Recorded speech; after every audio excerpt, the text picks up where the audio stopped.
Okay, अब हम next chapter start करने वाले हैं, चैप्टर नंबर 18, जो कि है हमारा values, ethics and professional conduct. ठीक है, तो ये जो पूरा चैप्टर है इसमें हम बात करने वाले हैं अच्छी अच्छी बातों के बारे में, जो कि एक पर्सन को या हमारे लिए जो प्रोफेशनल्स हैं हम लोग, हमें इम्पोर्टेंट है, जो हमें हमारे प्रोफेशन में फॉलो करने चाहिए। ठीक है, चलो सबसे पहले अगर हम लोग बात करें एथिक्स, तो एथिक्स सबको पता है, एथिक्स का बेसिक मीनिंग क्या होता है, हमारे मॉरल वैल्यूज, हमारा बिहेवियर किस तरीके से होना चाहिए, अच्छाई, ये सब कुछ कह लो। ठीक है, तो जो अच्छी अच्छी सारी चीजें हैं जिससे लोग हमें अच्छा समझते हैं, हमारी रेपुटेशन अच्छी होती है, हमें खुद को सेटिस्फैक्शन आता है, ठीक है, हमारे मॉरल वैल्यूज हो गए, तो इन सबको मिलाकर हम क्या बोलते हैं कि ये सब क्या है, एथिक्स है। ठीक है, अब एथिक्स जो है वो कौन से वर्ड से बना है, Greek word ethos. Ethics is derive from the Greek word ethos, और इथोस का मतलब क्या होता है, कैरेक्टर या कस्टम्स या एक्सेप्टेड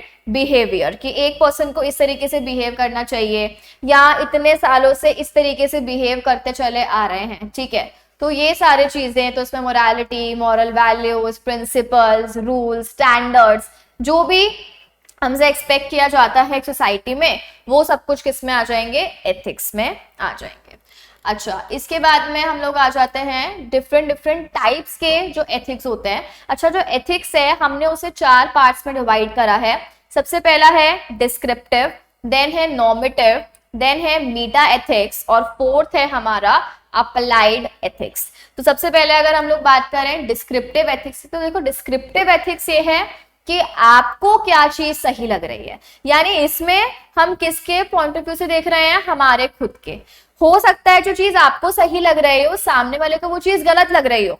ठीक है, तो यहां पर हमें क्या देखना है कि जो मुझे सही लगता है ना, आप मानते हो कि भाई सही है, सामने वाले को क्या सही लगता है उसका कोई मतलब नहीं है, कि मुझे ये चीज अच्छी लग रही है करने में, या मेरे अकॉर्डिंग ये सही है तो मैं सही हूं। और अगर कोई पर्सन जो आपको सही लगता है वो नहीं करता है, तो आपके अकॉर्डिंग वो पर्सन रॉन्ग है और आप राइट हो। जैसे फॉर एग्जाम्पल हम यहाँ पे बात करें, जैसे एक वेजिटेरियन होता है, तो वेजिटेरियन क्या एक्सपेक्ट करता है कि दूसरे भी लोग सिर्फ और सिर्फ क्या खाएं, वेजिटेरियन फूड ही खाएं। ठीक है, अब जो लोग नॉन वेजिटेरियन है उनके अकॉर्डिंग वो लोग ठीक है, ठीक है, लेकिन अगर एक वेजिटेरियन है तो उसको क्या लगेगा, ये आदमी ही बेकार है। लेकिन ऐसा नहीं है ना, वो तुम्हारे पॉइंट ऑफ व्यू के अकॉर्डिंग खराब हो सकता है, लेकिन सबकी अपनी अपनी चॉइस है। तो डिस्क्रिप्टिव एथिक्स क्या कहते हैं, जो चीज मुझे सही लग रही है ना, तुम एक्सपेक्ट करोगे कि सामने वाले को भी वही चीज सही लगे, तो उसके अकॉर्डिंग हम जज कर लेते हैं। अब जैसे जो ये वेजिटेरियन वाला बंदा है, इसके अकॉर्डिंग जो नॉन वेज खाता है वो पर्सन बेकार है, रॉन्ग है, सही नहीं है। ठीक है, तो डिस्क्रिप्टिव में खुद को जो सही लग रहा है वही सही मानते हैं। ओके, अब आ जाओ सेकेंड वाले पे। सेकेंड वाला हमारा कौन सा एथिक्स है, नॉर्मेटिव एथिक्स। नॉर्म का मतलब क्या होता है, रूल्स या कंडक्ट, यानी देखो कुछ कुछ ऐसी चीजें होती हैं जो हमारी सोसाइटी ने एकदम बहुत ही पहले पिछले टाइम से सेट कर रखी होती हैं, मतलब सोसाइटी ने वो रूल बना ही रखा होता है, तो उसमें क्या होता है कि हम अपना दिमाग नहीं लगाते हैं। तो डिस्क्रिप्टिव में तो क्या था, आपने आपका दिमाग लगाया कि यार मुझे ये सही लग रहा है, सामने वाला गलत कर रहा है मेरे अकॉर्डिंग। लेकिन नॉर्मेटिव में आपको सही लग रहा है या सही नहीं लग रहा है वो बात ही नहीं है, सोसाइटी ने क्या नॉर्म बना रखा है, सोसाइटी ने क्या रूल एंड रेगुलेशन बना रखे हैं, उसके बारे में बात हो रही है। ठीक है, जैसे एग्जाम्पल के लिए अगर हम लोग देखें अनटचेबिलिटी, तो आपने देखा होगा सोसाइटी में पहले के टाइम पे जो ब्राह्मण्स और ये सब लोग होते थे, वो जो एकदम लोअर कास्ट वाले शूद्रास और ये सब, उनके साथ में कितना अनटचेबल वाला बिहेव करते थे। जैसे अपने भीमराव अम्बेडकर जी थे, तो उनके साथ में भी अनटचेबिलिटी वगैरह, तो वो उन्होंने सेट एक प्रैक्टिस कर रखी है ना। अब जो भी लोग उस फैमिली में बॉर्न होंगे उन सबके साथ में क्या करेंगे, अनटचेबिलिटी करेंगे। तो आपने यहाँ पे दिमाग नहीं यूज किया, ठीक है, सोसाइटी करती आ रही है तो हम भी करते आएंगे, तो वो चीज गलत हो जाती है। लेकिन हमें कोई मतलब नहीं है कि वो गलत है या सही है। नॉर्मेटिव एथिक्स क्या कहता है, सोसाइटी ने जो सेट पैटर्न बना दिया ना, आपको भी वही मानना है और आपके लिए भी वही सही होना चाहिए। खुद का दिमाग मत यूज करो कि ये सही है या गलत है। ठीक है, तो ऐसे टाइप के एथिक्स को हम बोलते हैं नॉर्मेटिव एथिक्स, और इसको हम और क्या बोल सकते हैं, प्रिस्क्रिप्टिव। जैसे डॉक्टर होता है तो हमें प्रिस्क्रिप्शन देता है, क्या आप उसको क्वेश्चन करते हो, तूने ये दवाई क्यों लिख कर दी है, आप उसकी बात मान लेते हो ना। तो वैसे ही यहाँ पे क्या बोला गया है, जो सोसाइटी ने आपको बोला है आप उसकी बात मान लो। ठीक है, देन हम लोग चलते हैं थर्ड पे। थर्ड है मेटा एथिक्स या फिर एनालिटिकल एथिक्स। यहाँ पर हम किसी एक पर्टिकुलर एक्शन को जज नहीं कर रहे हैं, यहाँ पर हम किसको जज कर रहे हैं, ओवरऑल। अब देखो जैसे हम लोग मूवीज देखते हैं तो मूवीज में हमें पता है ना कि एक हीरो होगा और एक विलेन होगा। अब ऐसा है कि हीरो बहुत अच्छा आदमी है, उसमें भी तो कुछ कुछ कमियां होंगी ना, लेकिन अगर हम उसके ओवरऑल परफॉर्मेंस देख रहे हैं और ओवरऑल लाइफ देख रहे हैं तो वो हमें पता है कि वो हीरो है, यानी उसने ऐसे हीरोइक वाले काम किए हैं या उसने इतने अच्छे काम किए हैं कि हम मानते हैं कि वो अच्छा आदमी है। विलेन में बहुत सारी गुड क्वालिटीज हो सकती हैं, लेकिन स्टिल उसकी हमने इमेज क्या बना दी है, विलेन वाली इमेज बनाती है। यानी वो यहाँ पे एक पर्टिकुलर एक्शन से जज नहीं कर रहे कि एक काम है, ये काम सही किया या काम गलत किया, हम ओवरऑल जजमेंट दे रहे हैं कि तुम सही हो और तुम गलत हो, ठीक है। और ये जो है ना, ये एकदम पास्ट वाले जो अपने इंडियन इथोस से ना, ये वहां से कंसेप्ट आया है। जैसे वहां पर हम डिफ्रेंशिएट करते थे तो वहां पर हम देवता बोलते थे और एक राक्षस होते थे, ठीक है। तो हम मानते थे देवता लोग अच्छे वाले हैं और राक्षस जो है बुरे हैं। जैसे अगर हम एग्जाम्पल लें तो अगर हम राम जी और रावण का एग्जाम्पल लें तो अब राम जी है तो राम जी को हम क्या मानते हैं, अच्छा ही मानते हैं ना, कि हाँ जो ये है वो गुडनेस है। जैसे हम दिवाली भी सेलिब्रेट करते हैं तो उसमें भी क्या होता है, दशहरा भी सेलिब्रेट करते हैं तो उसमें क्या होता है, victory of good over evil, तो हम इनको गुड मानते हैं। तो हमने कोई एक एक्शन नहीं देखा, हमने ओवरऑल देखा कि हाँ ये अच्छे इंसान है। और रावण ने भले ही पहले ये कितने अच्छे काम क्यों नहीं किए हो, लेकिन वो इनको हम क्या मानते हैं, बुरा ही मानते हैं और हर साल जलाते हैं इनको। तो हम कह सकते हैं ये बुराई है और ये क्या है, अच्छा ही है। तो इस वाले एथिक्स में हम एक एक्शन से जज नहीं करेंगे, हम ओवरऑल जज करेंगे कि अच्छा ये अच्छा है और ये बुरा है। जैसे अपन सीरियल्स का एग्जांपल लेते हैं तो आपको याद होगा कि एक प्रेरणा आती थी और एक कमोलिका आती थी। तो प्रेरणा को हम क्या मानते थे, अच्छा मानते थे, और जो कमोलिका आती थी उसको हम विलेन मानते थे। वो कितने अच्छे काम करे हमारे लिए विलेन रहेगी। तो बस एक इमेज सेट हो गई ना कि ये अच्छाई है और ये बुराई है, उस तरीके से। चलो देन चलते हैं हम लोग फोर्थ वाले एथिक्स पे, दैट इज अप्लाइड। यानी आप एथिक्स को किसी एक एरिया में अप्लाई कर रहे हो, जैसे आप एथिक्स को बिजनेस में अप्लाई कर रहे हो, ठीक है, या आप एथिक्स को टीचिंग में अप्लाई कर रहे हो, या फिर आप डिसीजन ले रहे हो उसमें आप एथिक्स को अप्लाई कर रहे हो, या मेडिकल में आप डॉक्टर हो, आपका हॉस्पिटल है, वहां पर आप एथिक्स को अप्लाई कर रहे हो, आप एक प्रोफेशनल हो, वहां पर आप एथिक्स को अप्लाई कर रहे हो। तो अलग अलग एरियाज हैं, अगर आप एरियाज में एथिक्स को अप्लाई कर रहे हो तो वो किस में आ जाएगा, अप्लाइड एथिक्स में आ जाएगा। जैसे अगर हम लोग बात करें एक प्रोफेशनल है, तो प्रोफेशनल अगर अपने काम में मेंटेन कर रहा है कॉन्फिडेंशियलिटी तो वो क्या है, अप्लाइड एथिक्स है। एथिक्स को यानी आपको सीक्रेट इंफॉर्मेशन मेंटेन करके रखनी है, वो आपने कहाँ अप्लाई किया, आपके प्रोफेशन में अप्लाई किया, ठीक है। अपन पढ़ते हैं बिजनेस के बारे में, तो बिजनेस में हम लोग देखते हैं कि हमें ब्राइब वगैरह एक्सेप्ट नहीं करनी चाहिए, ठीक है, और हमें अनएथिकल काम नहीं करना चाहिए, इलीगल काम नहीं करने चाहिए। तो हमने एथिक्स को कहाँ अप्लाई किया, बिजनेस में, या हमने एथिक्स को कहाँ अप्लाई किया, किसी प्रोफेशन में। तो जहां हम अप्लाई कर रहे हैं वो किस में आ जाएगा, अप्लाइड एथिक्स में आ जाएगा, ठीक है। जैसे यहाँ पे एक दो एग्जाम्पल्स गिवन है। इसके बाद में जो अपना नेक्स्ट टॉपिक है that is difference between ethics and values, कि क्या डिफरेंस है एथिक्स और वैल्यूज के बीच में। अब देखो यहाँ पे ध्यान से सुनना, जो एथिक्स और वैल्यूज को वो यहाँ पे डिफरेंशिएट कर रहा है ना, उसका जो मेन बेसिक हम कह सकते हैं बेसिस के ऊपर जो वो डिफरेंस कर रहा है वो है कि वैल्यूज अपने इंडिविजुअल के होते हैं और एथिक्स जो होते हैं ना वो कॉमन होते हैं, सोसाइटी के पर्सपेक्टिव से होते हैं। तो यहाँ पे वैल्यूज मेरे खुद के वैल्यूज है, हो सकता है कि मुझे जो चीज सही लग रही हो वो चीज सामने वाले के लिए गलत हो, लेकिन मेरे वैल्यूज क्या कहते हैं कि वो चीज सही है। जैसे फॉर एग्जाम्पल हम बात करें ऑनेस्टी और लॉयल्टी, ठीक है। अब किसी किसी को लगता है कि उसको सिर्फ ऑनेस्टी माननी चाहिए, किसी किसी को लगता है कि नहीं यार मैं किसी बंदे के लिए काम कर रहा हूं तो ऑनेस्टी उतनी इंपॉर्टेंट नहीं है, लॉयल होना उस बंदे के लिए ज्यादा इंपॉर्टेंट है, ठीक है। जैसे अगर हमारा कोई बॉस है, हमारे सर है, तो उसके लिए हम क्या कर सकते हैं बेसिकली कि वो गलत भी कर रहा हो तो हो सकता है कि आप उसकी गलत बात को छुपा लो, क्योंकि आपके लिए ज्यादा इंपॉर्टेंट क्या है, अपने बॉस के लिए लॉयल होना। लेकिन किसी किसी के लिए क्या हो सकता है कि नहीं यार बॉस है तो क्या हो गया, हमें ईमानदारी रखनी है, हमें तो सच बताना है, हम तो ऑनेस्ट रहेंगे, ठीक है। तो ये वैल्यूज में क्या होता है, अलग अलग पर्सन के लिए अलग अलग हो सकती है। तो याद है जो अभी हमने ऊपर बात की थी डिस्क्रिप्टिव एथिक्स की, तो हम कह सकते हैं डिस्क्रिप्टिव एथिक्स को ही यहाँ पे वैल्यूज बोल दिया गया, ठीक है।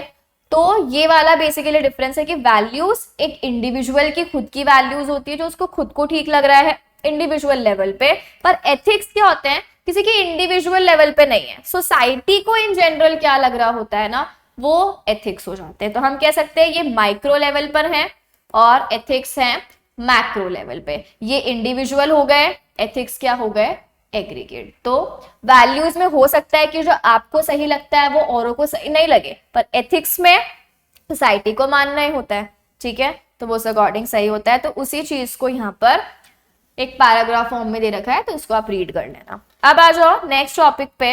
अब कुछ एथिकल प्रैक्टिसेस हैं जो हमें हमारे डेली कंडक्ट में या बिजनेस में या प्रोफेशन में ध्यान रखने की जरूरत है।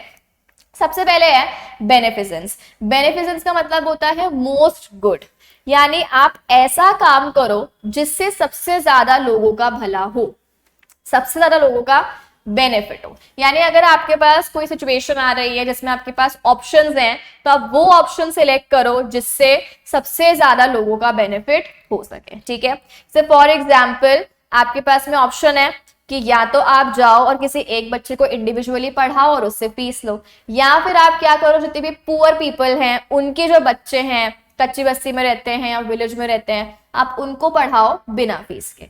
तब दो ऑप्शंस है, एक में आपके पास पैसा आ रहा है और एक में पैसा नहीं आ रहा है। तो अब आपको यहाँ पे क्या बोला है, दोनों ऑप्शंस में से भलाई कहाँ पे ज्यादा हो रही है। अगर आप फ्री में पढ़ाते हो तो इन इतने सारे बच्चों का भला हो रहा है, तो आपको वो ऑप्शन सिलेक्ट करना है जहां पर क्या हो रहा है, मोस्ट गुड हो रहा है। तो बेनिफिसेंस वाली चीज याद रखना, जहां पर मोस्ट गुड हो रहा है वो वाला आपको ऑप्शन सिलेक्ट करना है। तो ये हमारा एक एथिकल प्रैक्टिस है, ठीक है। चलो सेकेंड आ जाते हैं लीस्ट हार्म पे। अब देखो लीस्ट हार्म का मतलब कभी कभी हमारे पास जो सिचुएशन है वो ऐसी आ जाती है कि आप कुछ भी करो, आपके पास 2 3 4 जितने भी ऑप्शंस है ना, आप कोई ऑप्शन सिलेक्ट कर लो, किसी ना किसी को तो आपको हार्म करना ही पड़ेगा। जैसे हम बोलते हैं ना कि हम सबको खुश नहीं कर सकते, किसी ना किसी को तो आपकी एक्ट की वजह से बुरा लग ही जाएगा। तो अब यहाँ पे क्या बोल रहा है, ऐसा ऑप्शन सिलेक्ट करो जिससे कम से कम लोगों का हार्म हो, ठीक है। भलाई फर्स्ट वाले में मैक्सिमम की होनी चाहिए थी, लेकिन कभी कभी क्या होता है कि भलाई नहीं हो पा रही होती है, कुछ ना कुछ तो प्रॉब्लम किसी न किसी को आएगी ही। तो आप जो हार्म भी दे रहे हो ना, तो ऐसा ऑप्शन सेलेक्ट करो कि कम से कम लोगों का हार्म, ठीक है। अब एक एग्जाम्पल देख लेते हैं। फॉर एग्जाम्पल कि कुछ बच्चे हैं जो यहाँ पर ऐसे लेक एरिया के आसपास खेल रहे थे और यहाँ पर है ना ये एनिमल आ गया, गोरिल्ला आ गया और उसके पास जो है ये बच्चे गिर गए। अब हमारे पास में क्या ऑप्शन है कि या तो हम जो है वो गोरिल्ला को जो है वो मार दे, गोली मार दे या कैसे भी करके उस एनिमल को मार दे और बच्चों को उठाकर ले आए, या फिर हम एनिमल के बारे में सोच लें और वो बच्चों को मरने दें। अब देखो दोनों में एक ना एक तो मरेगा, या बच्चे मरेंगे या वो एनिमल मरेगा, तो हार्म तो हो रहा है। आपको क्या ट्राई करना है, कम से कम हार्म हो। बच्चे कितने सारे मर रहे हैं और एनिमल एक ही मर रहा है, तो मारना तो आपको पड़ेगा ही। तो आप किसको मार दो, उस एनिमल को, उस गोरिल्ला को मार दो, ठीक है। दोनों ही ऑप्शन गलत है, मारना हमें दोनों में ही पड़ रहा है, लेकिन कोई ऑप्शन ही नहीं है ना। अब तो अच्छाई का तो कोई ऑप्शन ही नहीं है, तो अब आप हार्म भी किसी को दे रहे हो तो कम से कम हार्म। तो इतने सारे बच्चे बच रहे हैं, एक एनिमल मर रहा है, तो ठीक है प्रॉब्लम है, बट ठीक है अब क्या करें उस तरीके से। चलो नेक्स्ट चलते हैं हम लोग यूटिलिटेरियन, जो अपना थर्ड वाला एथिक है। इसका मतलब ये है सेल्फिश नहीं बनना है बिल्कुल भी, यानी आपको खुद के बारे में तो सोचना ही नहीं है, आपको समाज सेवा करनी है। कोई भी आप जो भी आप काम कर रहे हो, कोई भी आप डिसीजन ले रहे हो, आपका डिसीजन जो है ना वो दूसरों को क्या होना चाहिए, बेनिफिट करने वाला होना चाहिए। यानी खुद के बारे में मत सोचो, ये आपको ये कह रहा है, खुद के बारे में बिल्कुल नहीं सोचना है, सेल्फिश बिल्कुल नहीं होना है, दूसरों के बारे में सोच के काम करना है, ठीक है। जैसे फॉर एग्जाम्पल ये मैं हूं और है ना मेरी शादी हो रही है लेट्स से, लेकिन तुम लोगों के एग्जाम्स आने वाले हैं। तो अब जब मेरी शादी हो रही है और तुम्हारे एग्जाम्स है और लेट्स से कोर्स कंप्लीट नहीं हुआ है, तो मैं क्या सेलेक्ट करूं, मैं मेरी शादी की शॉपिंग करूं या शादी की प्रिपरेशन करूं, या मैं तुम लोगों का कोर्स कंप्लीट कराऊं। तो अब मुझे तुम्हारे बारे में सोचना चाहिए, मुझे मेरा सेल्फिश जो रीजन है शादी वादी का वो मैं साइड पर रख दूं, शॉपिंग होती रहेगी बाद में, ठीक है, लेकिन मुझे पहले तुम्हारा कोर्स कराने पे ध्यान देना चाहिए। तो यानी यहाँ पर ये क्या कह रहा है तुम्हें कि इस सिचुएशन में सेल्फिश होके मत सोचो, जहां पर ज्यादा लोगों का भला हो रहा है या दूसरों का भला हो रहा है ना, आपको वो चीज सोचनी है, ठीक है। देन आता है अपना ऑटोनॉमी। इसका मतलब तो क्या है, सिंपल फ्रीडम। अब जैसे लोग होते हैं, अब तुम पे छोड़ दिया कि तुम्हें पढ़ना है या तुम्हें सोना है। अब किसी किसी को हो सकता है कि नहीं हम तो पढ़ेंगे, किसी किसी को तो नहीं, हमारे लिए नींद इंपॉर्टेंट है। अब तुम्हें मम्मी बोले कि नहीं मैं तुम्हें सोने ही नहीं दूंगी, तुम्हें पढ़ना ही पड़ेगा, तुम जबरदस्ती वो काम कर रहे हो, तुम्हारे पास फ्रीडम नहीं है किसी चीज के लिए, तो वो चीज सही नहीं है। तो यहाँ पे क्या बोला गया है, आप लोगों को क्या दो, फ्रीडम दो, उनको जो भी काम करना है जैसे भी काम करना है करने दो, जबरदस्ती टांग लड़ाओ नहीं, ऐसे नहीं, ऐसे करना चाहिए था, फ्रीडम दो आप काम करने के लिए, ठीक है। और लास्ट में क्या आता है, जस्टिस, यानी आप कैसे भी करके अगर कोई भी डिसीजन मेकिंग कर रहे हो तो इंसाफ होना चाहिए, किसी को भी आपको फेवर नहीं करना है, आपका डिसीजन मेकिंग किसी के लिए भी बायस नहीं होना चाहिए, आपको अनबायस तरीके से क्या करना है, जो भी डिसीजन मेकिंग है वो करना है, ठीक है। तो दैट इज हमारा जस्टिस। चलो अब आ जाते हैं हम लोग नेक्स्ट टॉपिक पे। आप देखो यहाँ पर हमें इस चैप्टर में मेनली, हमने अभी इंट्रो में तो बेसिक एथिक्स पढ़े थे, अब हमें प्रोफेशनल के लिए बेसिकली जो कंपनी सेक्रेटरीज हैं उनको भी तो कुछ कुछ एथिक्स फॉलो करने पड़ते हैं, तो उनके लिए क्या एथिक्स हैं वो अभी हमें यहाँ पे रीड करने हैं। देखो सबसे पहले क्या है, स्ट्राइव फॉर एक्सेलेंस। ऑब्वियस सी बात है कि आप जो भी काम करो आपको अपना 100% एफर्ट लगाना है, उसमें एकदम अच्छा इंप्रेशन होना चाहिए और क्वालिटी वाला काम करना है। सेकंड क्या बोला है, ट्रस्टवर्दी, कि ऐसा होना चाहिए पर्सन कि लोग उसके ऊपर ट्रस्ट करके उससे एडवाइस ले रहे हैं, उससे काम करवा रहे हैं। अगर आप पे लोग ट्रस्ट ही नहीं कर पाएंगे तो फिर आपके पास क्लाइंट्स ही नहीं आएंगे। देन कर्टियस, रिस्पेक्टफुल, बदतमीजी नहीं करनी भाई, गाली गलौज से बात नहीं करनी है, एकदम normal. Then honest, open and transparent. जैसे कुछ कुछ क्या लोग होते हैं वो क्या करते हैं, आपसे फीस लेने के चक्कर में आपको पागल बनाते रहते हैं, हाँ आपका केस जितवा देंगे या आपका जो मैटर है वो सॉल्व हो जाएगा, आप तो हमें फीस देते रहो, जबकि वो श्योर होते हैं कि ये बंदा केस हारने वाला है। तो ऐसा नहीं है, आप जो है ना आप अपने क्लाइंट से एकदम ओपन रहो कि अच्छा यहाँ पे चांसेस काफी कम है या आपका यहाँ पे जो केस है वो काफी वीक है, तो आपको एकदम ओपन ऑनेस्ट रहना है, ट्रांसपेरेंट रहना है। देन एथिक्स आपको मानना ही है, हाई इंटेग्रिटी होनी चाहिए, ऑनेस्टी आपकी होनी चाहिए, बायस नहीं होने चाहिए हो आप, ब्राइब वगैरह नहीं लेना है आपको। देन कॉन्फिडेंशियलिटी आपको मेंटेन करनी है। इसके अलावा गुड एग्जाम्पल सेट करना है कि आपको देख के जो आपके बाकी प्रोफेशन के लोग हैं वो आपका एग्जाम्पल दे कि वाह यार कितना अच्छा है, हमें भी इसके जैसा बनना है। तो अगर आप ही बेकार काम करोगे तो लोग फिर आपसे गलत एग्जाम्पल भी ले सकते हैं, तो गुड एग्जाम्पल आपको वहां पे सेट करना है, ठीक है। तो ये तो हो गए अपने जो बेसिक एक सीएस को मानने होते हैं।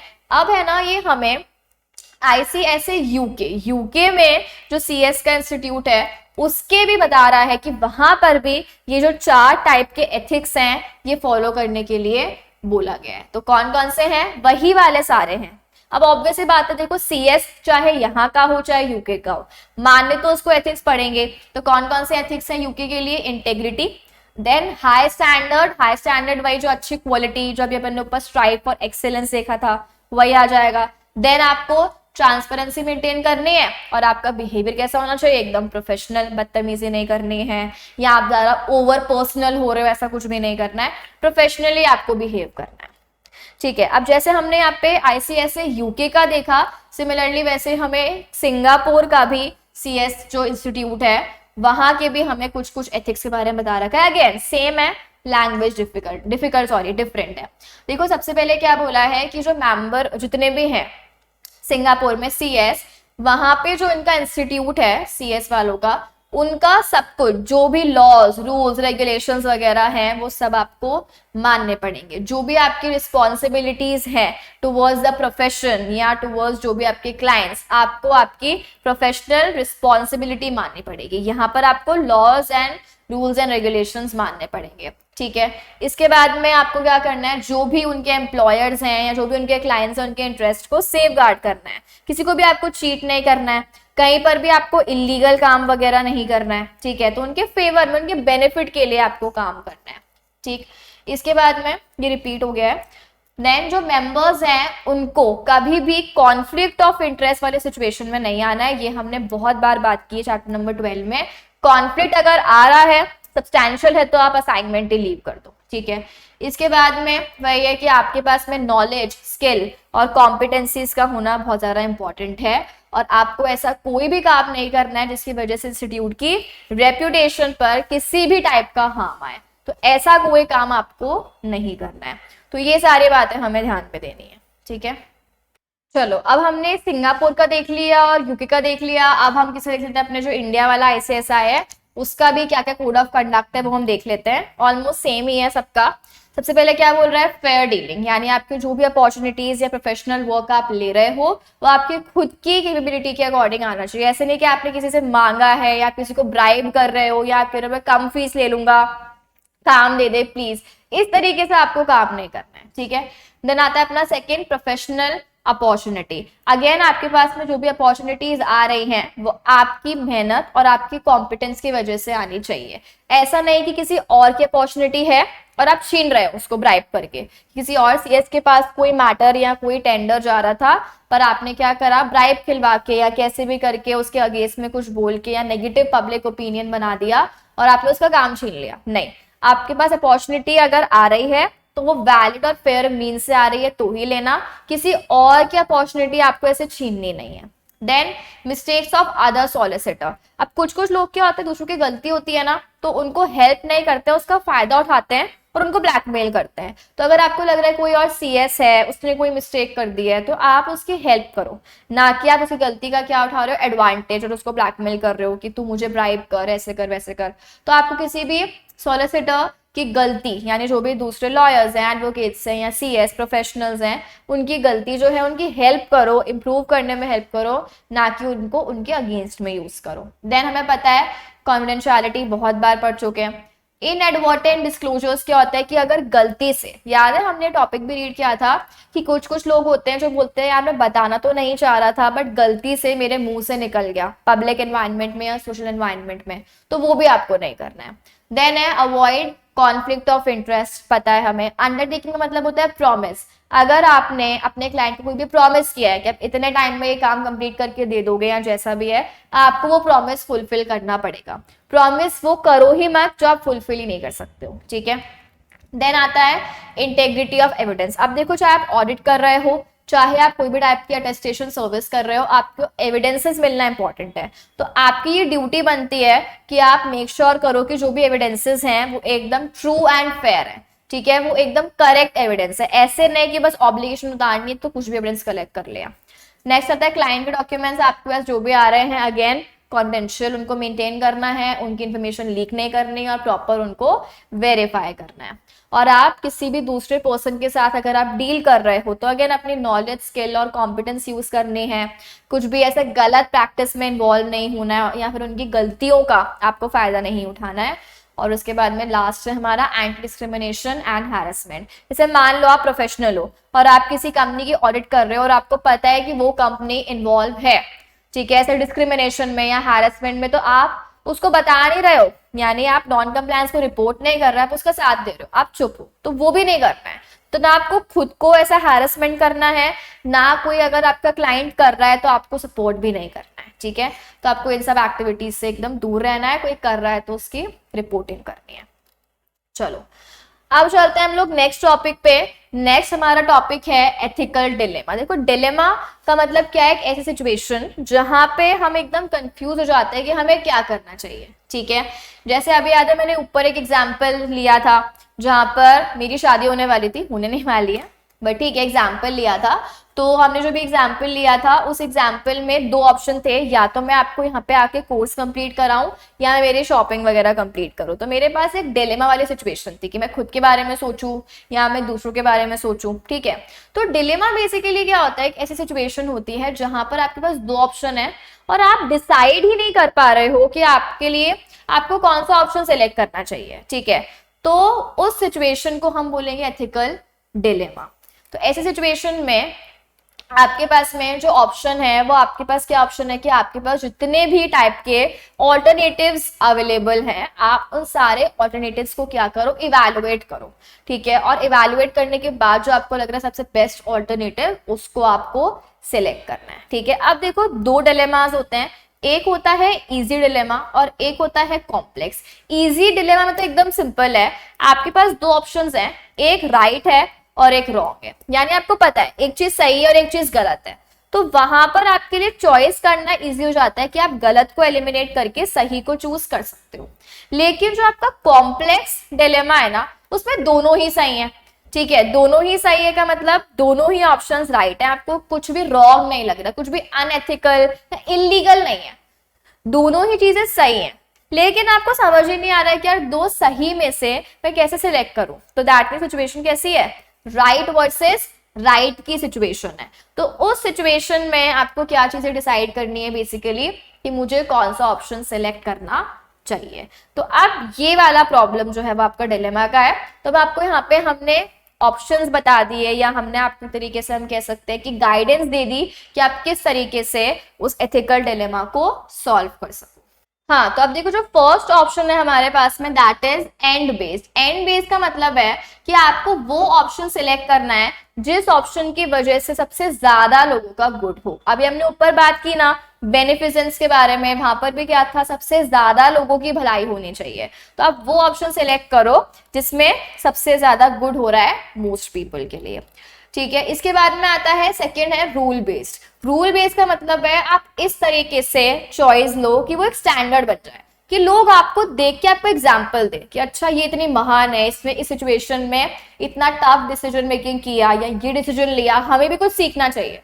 तो आप इस तरीके से सोचो कि लोग आपको फॉलो करेंगे ना अगर, तो वो क्या सही होगा। क्या आप चाहते हो कि बाकी लोग भी जो है वो आपको इस तरीके से जाने, या जो आप कर रहे हो वो बाकी सब भी फॉलो करें। तो आप एक स्टैंडर्ड क्रिएट करना चाहते हो कि यार एक एग्जाम्पल सेट करना चाहते हो, उस तरीके से आप डिसीजन मेकिंग करो। और जो तीसरा वाला है that is care based. Care based वाला थोड़ा सा सेल्फिश है, यानी यहाँ पर आपके पास क्या चॉइस है कि आप ऐसे सोचो कि जो सबसे ज्यादा आपको बेनिफिट करेगा, यानी औरों के बारे में मत सोचो। आप सारे ऑप्शन इस तरीके से सोचो कि जो आपको मोस्ट राइट लग रहा है, कि मुझे तो यही सही लग रहा है, बाकियों को कुछ भी लगे मुझे उससे कोई मतलब नहीं है। तो वो केयर बेस्ड हो जाएगा, मतलब यहाँ थोड़ा सा हम अपने खुद के बारे में सोच रहे हैं। तो ये तीन आपके पास अप्रोचेस हैं। ऑब्वियसली सजेस्टेड कौन सी हैं, फर्स्ट और सेकंड। थर्ड वाली थोड़ी सी कम सजेस्टेड है, लेकिन गलत तो कुछ भी नहीं है। तो ये हमने आपको गाइडेंस दिया है। इन तीनों चारों चीजों को देखकर बेसिकली आप डिसाइड कर सकते हो कि आपको डिलेमा के टाइम पे जो सिचुएशन अराइज हो रही है उसमें किस तरीके से हैंडल करनी चाहिए सिचुएशन, और कौन सा ऑप्शन आपको सिलेक्ट करना है। चलो अब आते हैं अपने नेक्स्ट टॉपिक पे। नेक्स्ट है हमारा, देखो कभी कभी क्या हो जाता है, हमारी सिचुएशंस ऐसे आ जाते हैं कि हम एथिक्स वाला काम नहीं कर पाते हैं, हमारी वैल्यूज मिस हो जाती हैं, जो हम करना चाहते हैं और जो हमें सही लग रहा है वो हम नहीं कर पाते हैं।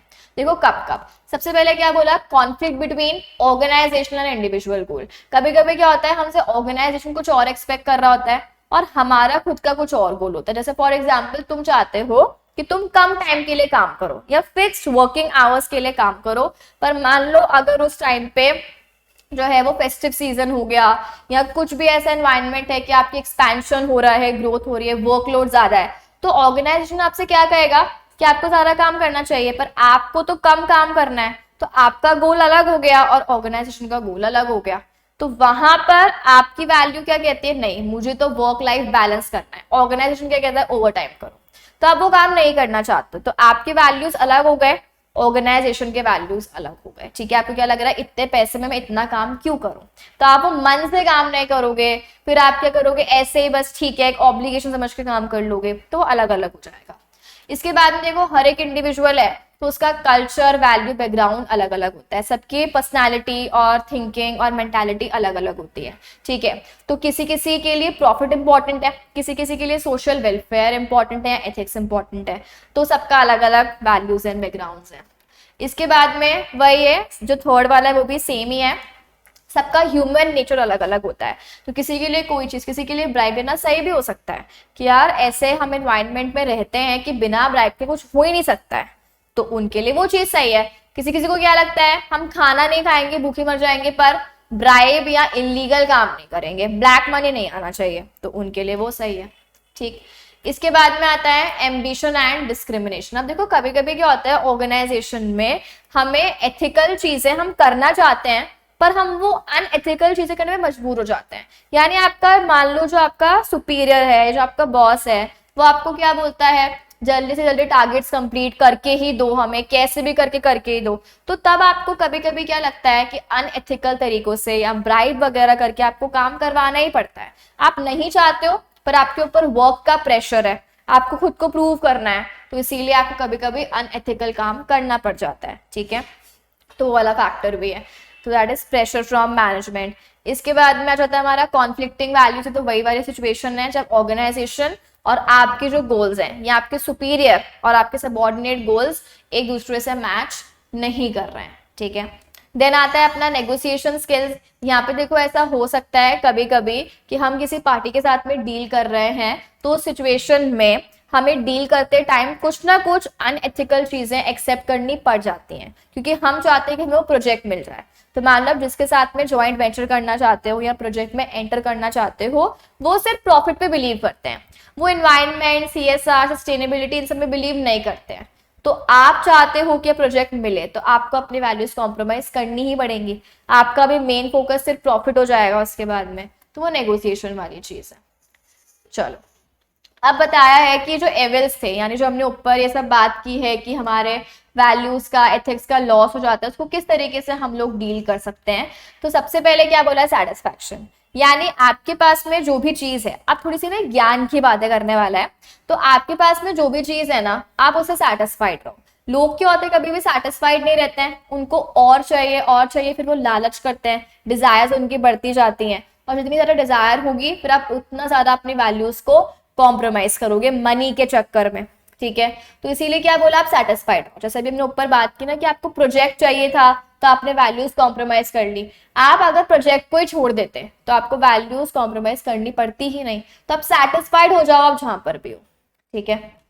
नेक्स्ट आता है and not to justify the means. कभी कभी क्या होता है, एंड रिजल्ट अच्छा आ जाता है, लेकिन जिस तरीके से हमने वो काम किया होता है ना, वो तरीका गलत होता है। तो ये बोल रहा है अगर एंड रिजल्ट अच्छा है, लेकिन जो आपका तरीका है काम करने का, जो प्रोसेस है, वो प्रोसेस अच्छा नहीं है, उस प्रोसेस में आपने बहुत लोगों को हर्ट कर दिया, या आपने अनएथिकल काम कर दिए, आपके एम्प्लॉइज आपसे खुश नहीं है, पर एंड में आपके प्रॉफिट्स बढ़ गए, तो जो प्रोसेस था वो प्रोसेस खराब हो गया और एंड रिजल्ट अच्छा आ गया, तो कोई सेंस नहीं बनता, ठीक है।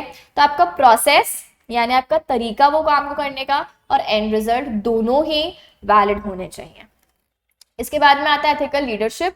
अब देखो ऑब्वियस ये बात है कि अगर सुपीरियर ही ब्राइब ले रहा है, सुपीरियर ही अनएथिकल है, इलीगल काम कर रहा है, तो सबऑर्डिनेट्स क्या बोलेंगे, खुद को देखा है पहले, हमसे तो बाद में बात करना। तो इसीलिए यहाँ पे क्या बोला, जो लीड कर रहा है ना ऑर्गेनाइजेशन को, उसको लीडर को भी एकदम प्रॉपर एथिकल होना चाहिए, ठीक है। यहाँ पे कृष्णा का एग्जाम्पल दिया है कि कृष्ण जो खुद थे वो भी तो मॉरल वैल्यूज को मानने वाले थे, तभी उन्होंने पांडव्स की हेल्प की। वो खुद ही अनएथिकल होते तो उनकी कोई बात मानता ही नहीं। और लास्ट में आता है कैरेक्टर। कैरेक्टर जो है बेसिकली आपका पर्सनालिटी को हम कह सकते हैं। तो ये सारे की सारी चीजें जो है आपके कैरेक्टर वाले, किसी किसी का कैरेक्टर ही खराब होता है, तो चाहे लोग कैसे भी हो, कुछ भी बोल रहे हो, आपको अक्ल में नहीं आएगा, क्योंकि आप खुद ही बाय नेचर, बाय कैरेक्टर बेकार हो। तो कैरेक्टर अगर आपका अच्छा है तो सब कुछ ऑटोमेटिकली ठीक हो जाएगा। चलो, तो विद दिस अपना ये वाला चैप्टर भी होता है कंप्लीट।